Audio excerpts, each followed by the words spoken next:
इस सोनुआ जो है बर्बाद हो जाएगा, उसका शिक्षा तब क्या कीजिएगा, उसका नीरा पिलाइएगा। एक छोटा सा बच्चा सोनू कुमार यह दिखला दिया कि बिहार में सरकारी स्कूल पढ़ने लायक नहीं है। यहाँ कोई व्यवस्था नहीं है। सचिवालय से डायरेक्ट कनेक्ट करना है। सचिवालय में तो सभी विभाग होते हैं ना, सचिवालय में मिलने देगा सभी को। 5 लाख 10 लाख रुपया जो दे दिया वो नौकरी पा रहा है। शिक्षा मंत्री से हम क्यों मिलेंगे? शिक्षा मंत्री को तो डाटा देखना चाहिए कि इस स्कूल में नहीं है। नमस्कार, द इंडिया टॉप देख रहे हैं आप और मेरा नाम शशांक पांडे है। एसटीटी अभ्यर्थी सारा आंदोलन करके थक चुके हैं, अब अगली रणनीति बना रहे हैं। गांधी मैदान में मौजूद हैं, सभी अभ्यर्थी यहाँ पर मौजूद हैं। अगली रणनीति तैयार हो चुकी है। बात करेंगे कि आखिर कौन सी रणनीति तैयार हुई है, आगे क्या करना है। आंदोलन करते करते थक गए, सड़क पर उतर गए, शिक्षा मंत्री का घर घेराव कर लिया, सब कुछ कर लिया। अब अगली रणनीति क्या बनी है? हम लोग की अगली रणनीति यही है, 30,675 विद्यार्थी से अपील है कि 4 जून से जो है हम लोग अनिश्चितकालीन धरना दे रहे हैं। इसमें पूरे प्राइमरी में भी जो भी शिक्षक हैं, जो स्टेट में भी है, उनको भी टाइम मिल जाएगा आंदोलन में आने के लिए। तो हम लोग के पास फुल टाइम है। अब किसी स्टूडेंट के पास कोई बहाना नहीं है। अब यहाँ हम लोग आमरण अनशन कर रहे हैं, यहाँ हम लोग मरने के लिए तैयार हैं। और 4 जून से अनिश्चितकालीन है। हम यही सबसे हाथ जोड़ के विनती करते हैं कि जितने मेरिट विद्यार्थी हैं जल्दी नोटिफिकेशन खुलवाने के लिए 4 जून को गर्दनी बाग पहुँचे, पूरा मोटरी गेटरी लेकर यहीं रहना है तो रहना है। नोटिफिकेशन के निकालवा ही के हटना है, बस यही करना है। हम सरकार से ये जानना चाहते हैं कि मार्च 2021 में जो रिजल्ट निकाला 12 मार्च को, इतनी कोर्ट के आदेश के अनुसार तत्परता दिखाया, आखिर वो तत्परता फिर 1 साल क्यों लेट हो गया? अभी तक कोई इन्फॉर्मेशन नहीं है। उसका नियुक्ति प्रक्रिया कैसे आगे बढ़ेगी, ये सरकार को जानकारी देना चाहिए ना। हम 2011 से पास हैं। ये स्टेट 2011 में 10+2 के लिए पास है, लेकिन आज तक नहीं हुआ। नियमावली गलत बना हुआ है। एकेडमिक मार्क्स पर बहाली लीजिएगा। हम बिहार बोर्ड से पास हैं, बिहार बोर्ड से इंटर पास हैं, पटना यूनिवर्सिटी से ग्रेजुएशन किए हुए हैं, उसके बाद भी मेरे नौकरी नहीं है। आप CBSE अदर यूनिवर्सिटी से लोग पास करके डिग्री खरीद के आप जॉब कर रहे हैं। हम तो यही देख रहे हैं ना। आखिर 12 मार्च को जिस तत्परता के साथ रिजल्ट निकाला गया और उसके बाद आज कितना, आज 22 मई हो गया, कितना महीना हो गया, उसके बाद भी कोई इन्फॉर्मेशन हम लोग को नहीं मिल रहा है। यहाँ न बोर्ड है, हम लोग सूचना कहाँ से प्राप्त करेंगे? सरकार से हमेशा मिलना पड़ता है। मिल लेते हैं शिक्षा मंत्री? शिक्षा मंत्री से क्यों मिलेंगे? सरकार को बोर्ड ने बनाना चाहिए, शिक्षा मंत्री को इन्वॉल्व क्यों होना चाहिए? शिक्षा मंत्री को केवल आदेश देना चाहिए ताकि टीचर की बहाली करो। शिक्षक भर्ती बोर्ड होना चाहिए। यहाँ कोई व्यवस्था नहीं है। सचिवालय से डायरेक्ट कनेक्ट करना है। सचिवालय में तो सभी विभाग होते हैं ना, सचिवालय में मिलने देगा सभी को। अब बताइए कि हम लोग इन्फॉर्मेशन कहाँ से गेन करें? हम लोग प्राप्त कहाँ से करेंगे इन्फॉर्मेशन? कोई नई व्यवस्था इस तरह का है। अब 2011 से भटक रहे हैं। अब BPSC का क्वेश्चन लीक हो जाता है। हम भी BPSC 4 बार मेंस दे चुके हैं, लेकिन हम नहीं हो पा रहा है। आखिर क्या कारण है? 10 नंबर 5 नंबर से छूट जा रहे हैं मेंस में। अब आज सामने खुल रहा है ना कि क्वेश्चन लीक हो जा रहा है, सेटिंग है, डेटिंग है, इंटरव्यू में सेटिंग, PT में सेटिंग, मेंस में सेटिंग, सभी जगह सेटिंग है। आज 64वीं का 100 स्टूडेंट का क्वेश्चन RTI द्वारा मंगवाया गया, उसमें कटिंग है, नंबर कटिंग है। मेंस में कॉपी में नंबर चेंज किया हुआ है, तो क्या सेटिंग है ना? नौकरी कर रहे हैं लोग। आखिर सरकार को शिक्षा व्यवस्था, नीतीश कुमार बहुत अच्छा काम किए हैं बिहार में, नहीं सड़क बिजली सब चीज़ अच्छा है, लेकिन एजुकेशन और युवाओं के साथ ये धोखा कर रहे हैं। हम लोग 2005 से तैयारी 6 से स्टार्ट किए हैं, लेकिन इन्हीं के शासनकाल में आज तक हम लोग बेरोजगार हैं। समझ रहे हैं ना? बेरोजगार हैं। हम ट्यूशन पढ़ा के अपना जीवन यापन कर रहे हैं। अगर सरकार नौकरी देती तो हम लोग को इस नौबत नहीं आता। अगर BPSC हम लोग सही फेयर लेता तो हम लोग का आज सिलेक्शन हो जाता। अगर बिहार में शिक्षा व्यवस्था कर रहता तो हम लोग जैसे टीचर नहीं होते। बताइए सरकार, आप इन्फॉर्मेशन कहीं भी यूपी जाइए, बिहार बोर्ड बना हुआ है टीचर रिक्रूटमेंट का, यूपी बोर्ड बना हुआ है। नहीं तो आपका LT ग्रेड का कमीशन के द्वारा लिया जाता है बेस्ट टीचर का बहाली। अब बताइए बिहार में कहाँ व्यवस्था है इस तरह का? अब सचिवालय दौड़िएगा, डेली शुक्र फ्राइडे को मिलता है, हर एक सप्ताह निकल जाता है। इन्फॉर्मेशन मिल पाता है कहाँ, क्या हो रहा है नहीं हो रहा है? हम लोग कैसे जानेंगे कि मतलब क्या हो रहा है अंदर में, क्या होगा? एकेडमिक के पर बहाली होगा तो हम लोग जैसे टीचर के कभी नहीं होगा, कभी नहीं होगा। और वही टीचर जो आजकल बस कंडक्टर कर रहा है, वो जो टीचर बन जा रहा है, जो मतलब क्या कर रहे हैं, खेती कर रहा है, वो टीचर बन जा रहा है। मैंने 5 लाख 10 लाख रुपया जो दे दिया वो नौकरी पा रहा है। और हमको बोला गया है, हमको बोला गया है कि आप हमारे घर में, हम तो घर पर रहते नहीं हैं, तो बाहर में ही रहते हैं, कि मामा हमारी माँ अब नहीं रही, माँ को बोला तो हम लगवा दे ही वो नौकरी। तो इसमें भी अब बताइए, हम यूपीएससी और बीपीएससी की तैयारी कर चुके हैं, आज किस्मत खराब है कि हम बेरोजगार हैं। हम ट्यूशन पढ़ा रहे हैं, अपना जीवन यापन कर रहे हैं। हम नेट क्वालिफाइड हैं, एस टेट पास हैं, सी टेट पास हैं, झारखंड टेट पास हैं, हरियाणा लेक्चरशिप पास हैं, लेकिन आज तक बेरोजगार हैं। केबीएस की बहाली 2018 से आया ही नहीं। हम केबीएस में लास्ट ईयर इंटरव्यू दिए थे, लेकिन फाइनल सिलेक्शन में मेरिट लिस्ट में नहीं नाम आया। तो आखिर यहाँ कोई व्यवस्था ही नहीं है। 2 साल 3 साल ऐसे ही लैप्स कर गया मेरा एज, कोरोना कारण लैप्स हो गया। लेकिन सरकार को यहाँ एक व्यवस्था देना चाहिए कि सरकार को इन्वॉल्व नहीं होना चाहिए प्रतिनिधि का। शिक्षा मंत्री से हम क्यों मिलेंगे?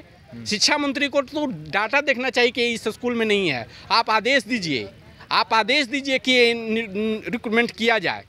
तो विभाग नहीं, बोर्ड होना चाहिए। अपर सचिव का ये काम नहीं होता कि रिक्रूटमेंट करे, ये कहीं का नियम नहीं है। ये संविधान के विरुद्ध नीतीश कुमार इस तरह का नियोजन प्रक्रिया लाए हैं। चलिए, संविधान के विरुद्ध लाए हैं। अपर मुख्य सचिव से बहुत शिकायत था, अपर मुख्य सचिव चेंज हो गए हैं, नए अपर मुख्य सचिव आए हैं। क्या लगता है, इनसे क्या उम्मीद है? इनसे यही उम्मीद करते हैं कि बिहार में गुणवत्तापूर्ण शिक्षा देने के लिए सरकारी स्कूल के बच्चे को गुणवत्तापूर्ण शिक्षक की भी भर्ती करना चाहिए। मेरिट लिस्ट में चयनित मेरिटोरियस टीचर की भर्ती करना चाहिए, न कि दीपक सर जैसे टीचर की भर्ती करना चाहिए जो नीमाकोल गांव में है, जो एक अभ्यर्थी हैं सोनू जी, जिनका बात किया करते थे। बिहार के सबसे बड़ा विडम्बना है यहाँ का, बिहार का, और ख़ास करके सरकारी स्कूल के बच्चे का, कि यहाँ का जो शिक्षक भर्ती का प्रक्रिया है वो सबसे जटिल है। और सबसे कहा जा सकता है इनको कि पूरे बिहार में सबसे गर्त में है। यहाँ एकेडमिक बेसिस पर 10th 12th का हो गया, ग्रेजुएशन का हो गया, पीजी का हो गया, बीएड का हो गया, उसके मार्क्स के आधार पर यहाँ पर जो शिक्षक का भर्ती किया जाता है। जो सबसे बड़ा यहाँ गुणवत्तापूर्ण एजुकेशन के लिए जो है कि सबसे बड़ा यहाँ विडम्बना यही खड़ा करता है। रीज़न है कि बिहार में आज दिन देखते हैं कि 10th का बोर्ड हो रहा है, परीक्षा हो रहा है, तो 10th का बोर्ड में जहाँ देखते हैं कि परीक्षा से आधा 1 घंटा पहले ऑब्जेक्टिव क्वेश्चन वायरल हो गया है, तो 10+2 का वायरल हो गया है, तो कभी ग्रेजुएशन का वायरल हो जाता है। वैसे में जब क्वेश्चन आउट हो जाते हैं तो बच्चा लोग को तो नंबर एकेडमिक ऐसे भी जान रहे कि ज़्यादातर आएगा। कारण है कि उन लोग को पहले पता रहता है तो उन लोग भर देगा, तो उन लोग के आधार पर तो किस तरह से वो एजुकेशन देंगे।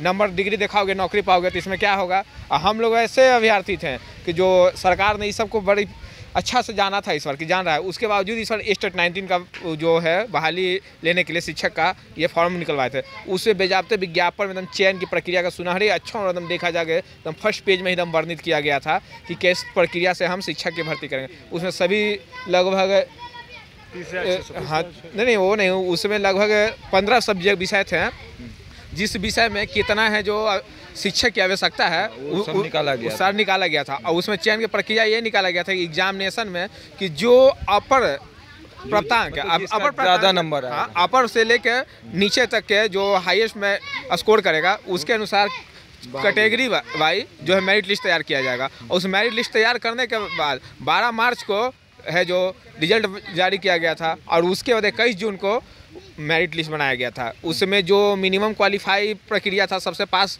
थे उनको 12 तारीख तक रिजल्ट दिया था। उसके बाद विषय के अनुसार कितने लोग सीट के अनुसार मेरिट बनाया गया था 21 जून को। उसके बाद क्या कहा जाए कि कुछ जो हमारे साथी ही सब थे जो नॉट इन मेरिट में आ गए, वो तरह तरह का हटखंडा अपनाया, जिससे सरकार दबाव में आके मेरिट और नॉट मेरिट को एक समान कर दिए। हम वही सरकार से पूछना चाहते हैं कि अगर वही यहाँ पे नॉट इन मेरिट वाले टीचर को भेजेंगे तो वही फिर से अब दीपक सर जैसे शिक्षक मिलेंगे और सोनू जैसे अभ्यर्थी हैं जो फिर से स्कूल में पढ़ने से डरेंगे। और साथ साथ कि ऐसे एक नहीं, ऐसे हजारों सोनू हैं हमारे बिहार में, और ऐसे 1000 दीपक सर हैं जो हैं कि उन लोगों को पढ़ा रहे हैं। बशर्ते कि अगर सही मायने में हम यहाँ तक कहते हैं, बिहार सरकार को कहते हैं कि प्रत्येक सरकारी स्कूल में कि अगर सही ढंग से आप खुद अपने स्तर पर अगर जांच करवाएंगे ना, तो कितने ऐसे सोनू मिलेंगे और कितने ऐसे दीपक सर मिलेंगे जो उनको शिक्षा दे रहे हैं, जिससे छात्र है जो असंतुष्ट है। बस यही हम कह सकते हैं। आगे देख लेते हैं।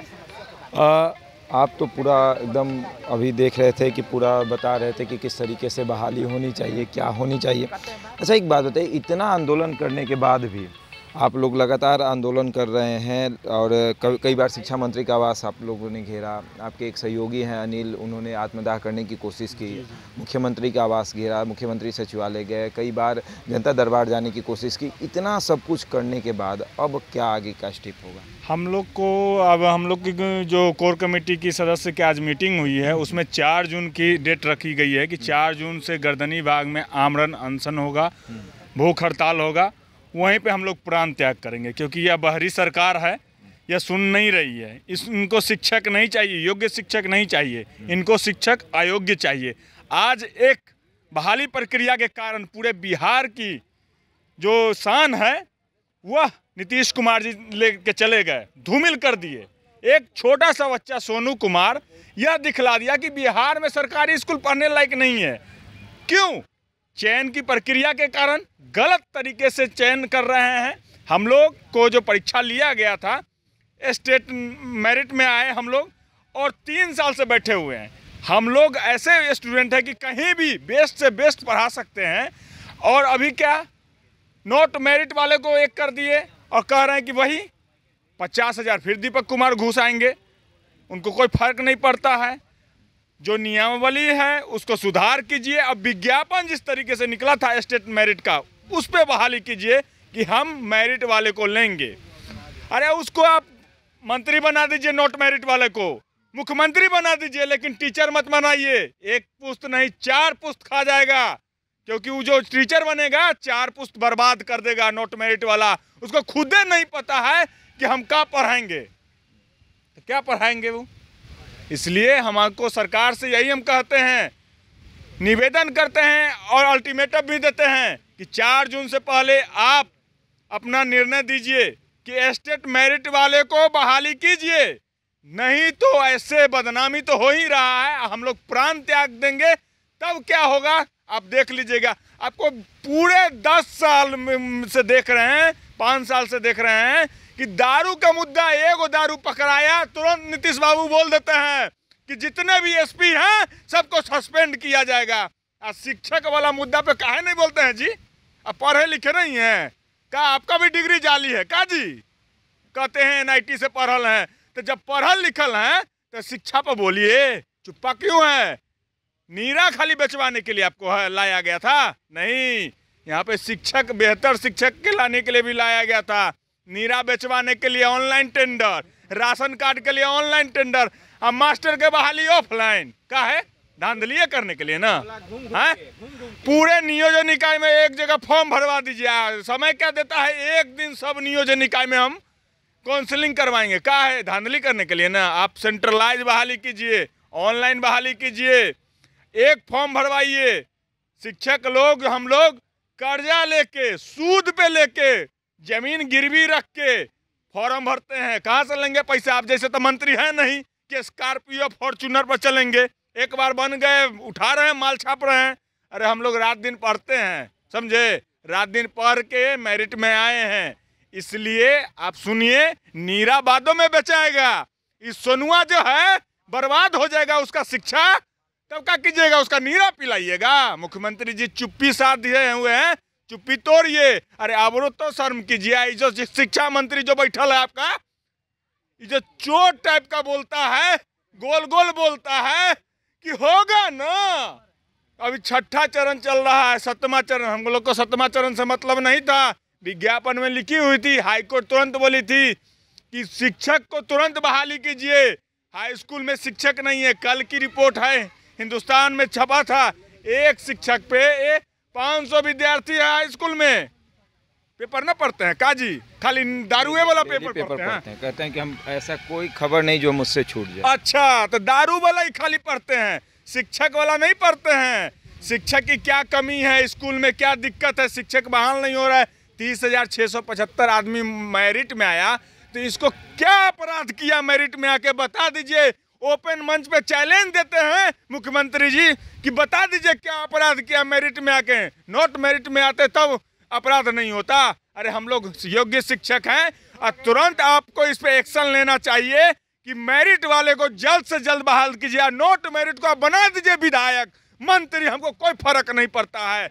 अरे डीएम बना दीजिए, कोई फर्क नहीं पड़ता, लेकिन शिक्षक बनाइएगा ना तो 4 गो पुस्त लेके चल जाएगा, समझे। इसी बात पे मुख्यमंत्री जी चुप्पी साधिए, आज जो चुप्पी साध लें चुप्पी तोड़ दीजिए। धन्यवाद। अनिल जी लगातार बैठक पर बैठक कर रहे हैं, क्या लगता है कि इस बार आमरण अनशन जो करिएगा सरकार सुन लेगी? एकदम सुन लेंगे। सरकार ना सुनेगी तो क्या करेगी? सरकार को सुनना होगा, कोई विकल्प नहीं रह गया है। आत्मदाह करने से नहीं सुनी, आंदोलन करने से नहीं सुनी, लाठियाँ खाने से नहीं सुनी, मुख्यमंत्री का घर घेराव करने से नहीं सुनी, शिक्षा मंत्री का घर घेराव करने से नहीं सुनी, सचिवालय का घेराव करने से नहीं सुनी, अब आमरण अनशन करना पड़ रहा है। एकदम आमरण अनशन करेंगे, भूख हड़ताल करेंगे, प्राण का त्याग करेंगे, और जब तक हम लोग जीत नहीं जाते ये हमारा संघर्ष जारी रहेगा। हम लोगों को तय करना है कि बिहार में कैसा शिक्षक चाहिए। एक तरफ पढ़े लिखे विद्वानों की फौज खड़ी है, एक तरफ अनपढ़ जाहिलों की फौज खड़ी है। तय करना है आपको, क्या करना है आपको, तय करना है आपको। इसीलिए सरकार विज्ञापन का पालन करे। विज्ञापन के चयन की प्रक्रिया में परीक्षा परिणाम के बाद बदलाव नहीं हो सकता, तो सरकार ये चयन की प्रक्रिया में पालन करे और उसके बाद सभी मेरिटधारी शिक्षकों की नियुक्ति सुनिश्चित करे। बस यही मांग है हमारा। इसी मांग के साथ 4 जून से आमरण अनशन, भूख हड़ताल, प्राण का त्याग कर देंगे, उठेंगे नहीं। बस कुछ समय के लिए ये बताइए कि सहयोग रहेगा? हाँ, सहयोग तो देखिए, सहयोग तो रहेगा, पूरा सहयोग तो रहेगा, इसमें कोई दो मत नहीं है। लेकिन आमरण अनशन हम लोग करेंगे 4 जून से। आमरण अनशन है जो महात्मा गांधी भी करते थे, ठीक है ना। वो कठोर शासन था अंग्रेज के समय का, वो सुनती थी। लेकिन हमको तो लगता है कि आमरण अनशन से जो है बिहार सरकार सुनने उनने वाली नहीं है। कोई विशेष अनशन करना होगा। ये तो कान बंद के बैठी हुई है कि जो है हमको बहाली करना ही नहीं है। लगता है कि जो है हम लोग जो है आराम से जो है घूमते फिरते रहेंगे और वो अपना आराम से एसी में बैठे रहेंगे। इसलिए सरकार से अविलंब मांग करते हैं कि बहाली जो है जल्दी से जल्दी करे। चलिए, तो 4 जून से आमरण अनशन होने वाला है एसटीटी अभ्यर्थियों का। अब देखने वाली बात है कि इस आमरण अनशन के बाद क्या इनकी बहाली हो जाती है या नहीं। ऐसे ही तमाम खबरों के लिए जुड़े रहे हमारे साथ और देखते रहें द इंडिया टॉक।